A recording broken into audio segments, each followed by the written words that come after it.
ফজরের নামাজের মিনিমাম আধা ঘন্টা আগে আমাদেরকে ওঠার অভ্যাস করতে হবে। এই যে ঘুমটা ভাঙলো, ভাঙার সাথে সাথে কি করব?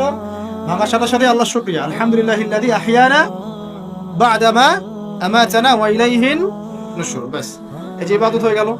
এবার আপনি আরেকটা দোয়া পড়বেন, শিখে নেন। আপনি পড়বেন লা ইলাহা ইল্লাল্লাহ ওয়াহদাহু লা শারীকা লাহু লাহুল মুলকু ওয়া লাহুল হামদ ওয়া হুয়া আলা কুল্লি শাইইন কাদির সুবহানাল্লাহ আলহামদুলিল্লাহ ওয়া লা ইলাহা ইল্লাল্লাহ আল্লাহু আকবার লা হাওলা ওয়া লা কুওয়াতা ইল্লা বিল্লাহ আল্লাহুম্মা ইগফিরলি। এটা পড়ার পরে হাত তুলে দোয়া করেন, যা দোয়া করবেন তাই পাবেন ইনশাআল্লাহ। এটা জানতেন? জানতেন না?